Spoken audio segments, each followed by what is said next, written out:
The most admired person in any friend group is often the loneliest one.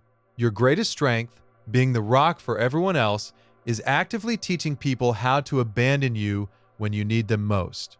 By the end of this, you'll understand the 4 invisible costs of being the strong friend and why the role you perfected makes genuine connection almost impossible. And the most dangerous part is that you've been trained to see the symptoms of profound burnout as proof of your value. You became the person people call, the designated crisis manager for breakups, for job losses, for family drama. The steady voice in the storm. It started small. You were just good at listening. You gave solid advice. You didn't crumble under pressure, and it felt good. Every time you solved someone else's problem, your own identity sharpened. You were dependable.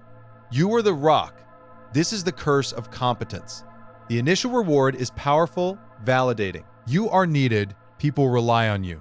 This creates a powerful feedback loop that feels like connection, but is actually its opposite.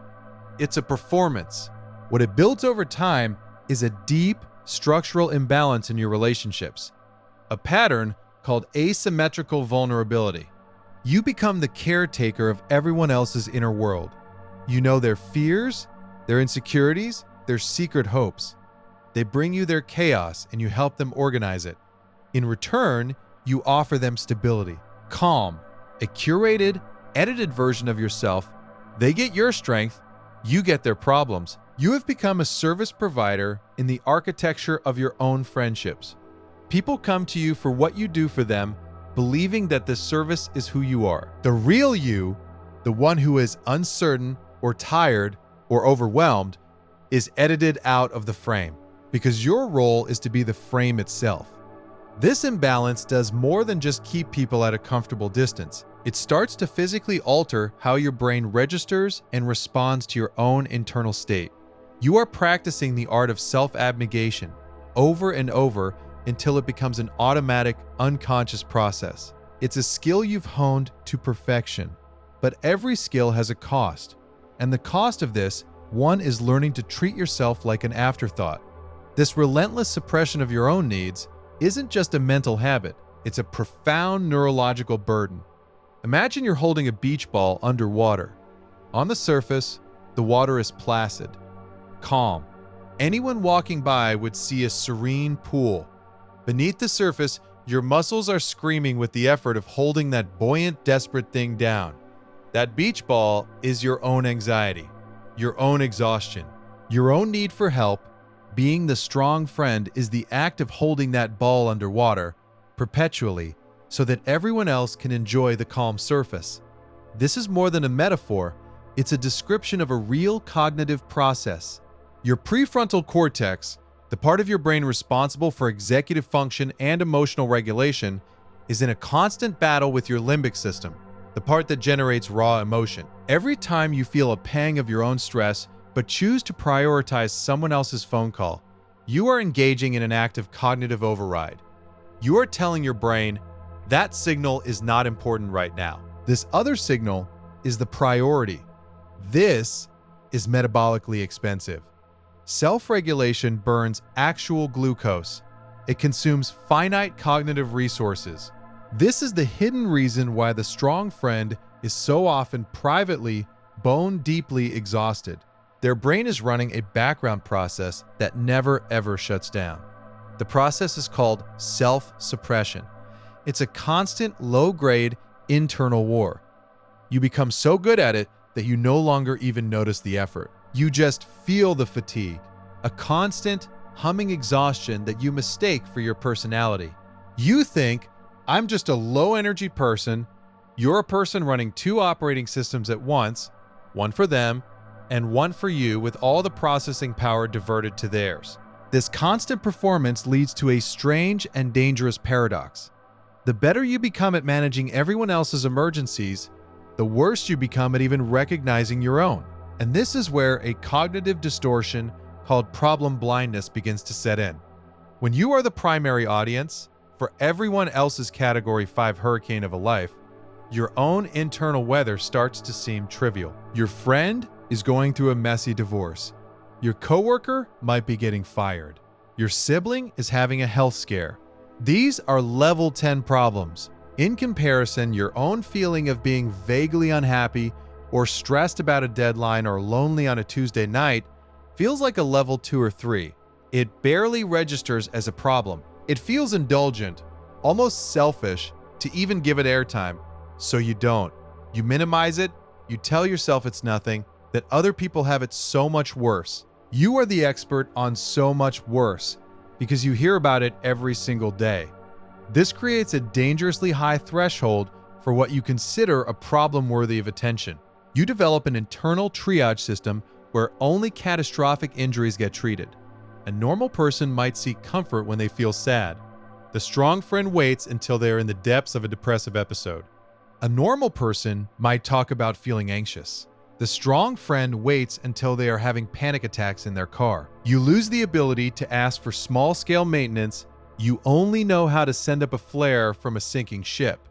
And here's the trap. By the time your problem becomes big enough for you to finally acknowledge it, it's often too big for your friends to know how to handle. You've never asked them for directions, and now you're asking them to help you rebuild a car engine. They feel overwhelmed, they give you platitudes, or they get quiet because they've only ever known you as the mechanic, never as someone with a broken down car. Their helplessness in the face of your crisis only confirms your deepest belief that you truly are on your own, that it's better to just handle things yourself. This is the cycle that cements your isolation. The belief that you have to be strong becomes a self-fulfilling prophecy, carved deeper with every crisis you endure alone.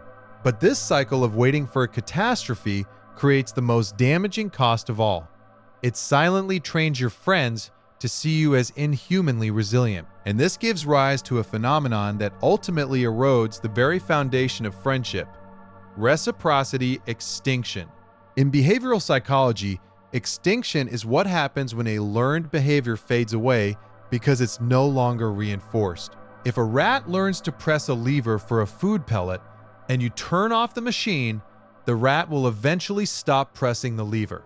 The behavior becomes extinct. In your friendships, you have unknowingly turned off the machine for receiving care.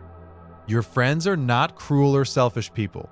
They are people you have meticulously conditioned through your relentless competence, your unflinching availability, and your refusal to show vulnerability. You have taught them a simple, powerful lesson. You do not require support. Their instinct to offer help to you, to check in on you, has atrophied from years of disuse. You've created a persona of invincibility. People don't check on the superhero after the building is saved. They just look up at the sky and feel grateful they're gone. You have become a piece of emotional infrastructure, a bridge. Nobody asks the bridge how its day is going. They just drive over it, grateful that it's there to bear their weight. You sit there, seething with a quiet resentment. You wonder, why does nobody ask how I am? But the truth is, you've spent years training them that the answer is always, I'm fine. You broadcast subtle signals of distress, a tired tone, a withdrawn comment, but these signals are filtered through the persona you perfected. They see your fatigue and think, wow, they're so strong handling so much. They misinterpret the evidence of your struggle as further proof of your strength. You feel like you're screaming for help inside a soundproof box. They can see your mouth moving, but the role you mastered has muted the signal. They can't hear you. The most heartbreaking part is that you built the box. You soundproofed it yourself, panel by panel, with every "don't worry about me" and every "I've got it." So what is the way out of a prison of your own design? The solution feels like a profound betrayal of the very identity that has earned you so much admiration.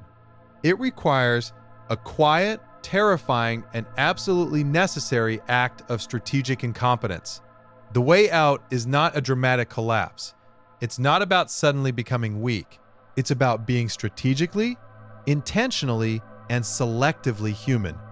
It's about letting a small ball drop on purpose. It means the next time someone calls you with a non-emergency, you say, "I'm sorry, I don't have the capacity for this tonight. Can we talk tomorrow?"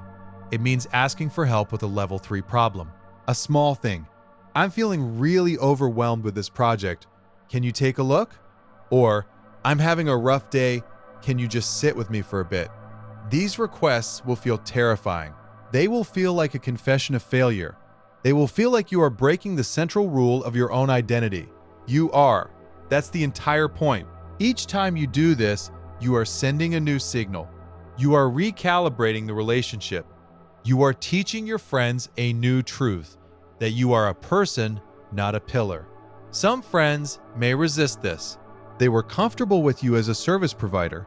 Those relationships might fade. That is a painful but necessary filtration process.